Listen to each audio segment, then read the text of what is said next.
Most everybody watching has played Cortex in POE, but did you know there's a Replica Cortex? Most of you may have known this, but some of you may not have known there is a Replica Cortex from the heists, and it just gives more mods. It just gives more synthesis mods and more detrimental mods, and usually it's corrupted already, and so you don't know what mods you're going to get. It's just a gamble. Same with Uber Cortex, which we're going to run second, so we're going to run both of these back to back. This is with my Fire Flicker Strike. I went ahead back and got back the equipment for my Fire Flicker Strike.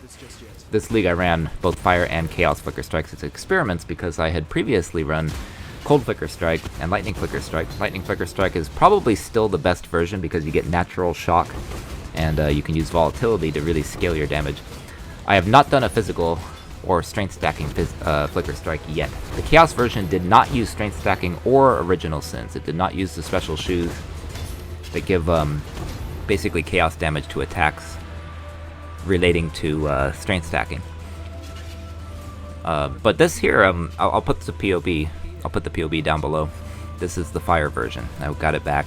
This uses Secrets of Suffering to inflict Brittle and Scorch in particular, but also Sap, which helps a little bit defensively.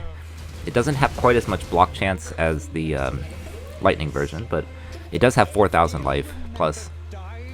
Lightning version has had that in the past, but I've recently cut that back a little bit. Cut back the life a little bit because when you get enough damage, when you really scale it high enough, for running bosses especially like Uber bosses, you just don't need the health as much.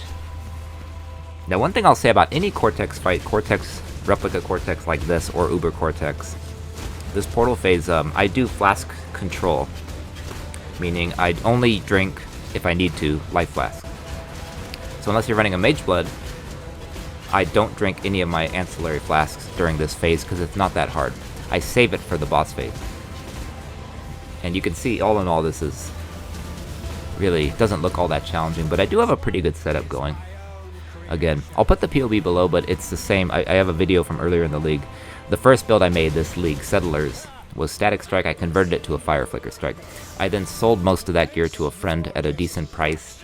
And he played the character for a while, and then I used that to fund Chaos Flicker Strike, and then I crafted for profit and so on. Gambled a little bit, got that upgraded. But Chaos Flicker Strike, unless you're doing, again, Original Sin, where you convert your Ellie to Chaos, or you're doing, whatever they're called. There's some kind of replica shoes. I for the life of me, cannot remember it right now. Then you're stacking Chaos that way. It was not. It was using a Forbidden Shaco and a Paradoxica for double damage. Anyway, that's Replica Cortex. It's a little bit harder than plain Cortex. It gives you double, in fact, double the experience gain. 200 instead of 100. Has more mods, making it slightly more hard, slightly more challenging, but one thing you could see there was, in the video, I showed, hey, this does count toward the feared completion. And so you can use this instead of plain Cortex if you want. I'm just showing some footage here at normal speed. I went back for loot later.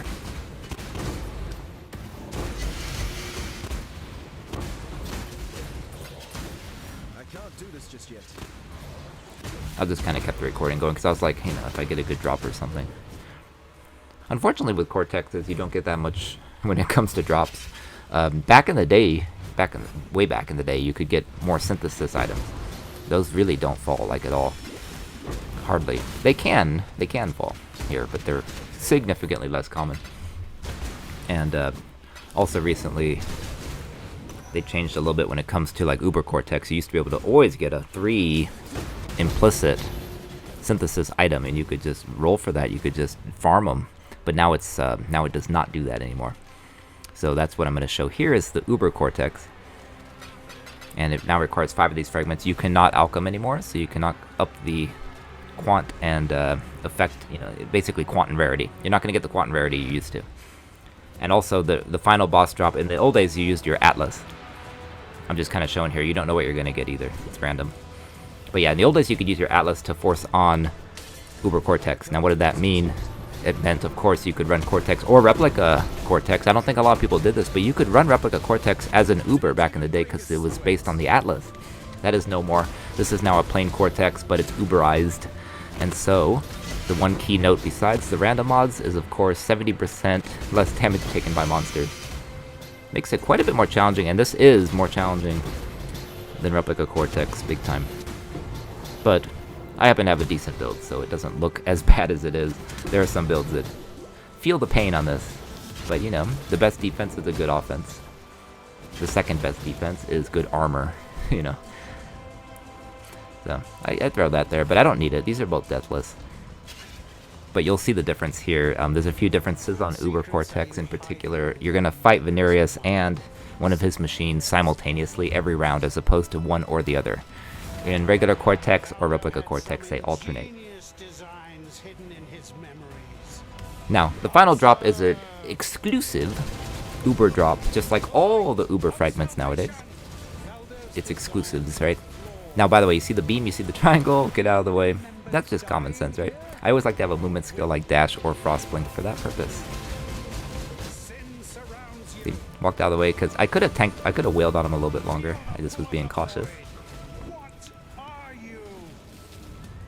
Yeah, multi-purpose video showing the differences. They both look not as difficult as they are because I've been optimizing this build. And then again, same story right here. I am not drinking anything if I can avoid it, except for my red flask, my light flask. Now, I did notice just now as I'm recording, apparently I did hit the Progenesis at one point, and then it auto re-drinks based on my my orb that I put on it, whatever that's called, enkindling orb, I think. It reactivates at the end of its effect. But the main thing is to hold on to your Cortex. Excuse me. Sorry, I said that because Cortex can drop Bottled Faith. I meant hold on to your Bottled Faith. Because you want to throw the Bottled Faith on top of the double bosses. That's very useful if you're a crit-based build. If you're not a crit-based build, you're going to do DOT. It's going to be a different strat. Get out of the way of that AoE. Could I have tanked it? Who knows? Who knows? It doesn't have quite the block chance of the lightning version. So you'll see I'm getting more mechanics of the fight. Feel the pull of the void, you gotta watch because it slows you down.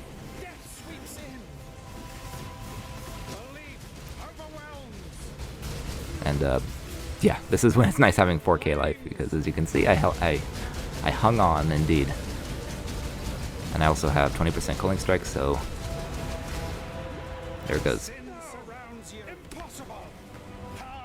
So you can see, of course, Uber much harder than even Replica Cortex.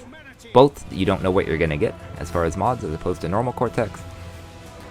They can all drop Bottled Faiths. There's a certain core drop pool, but Uber always drops something unique.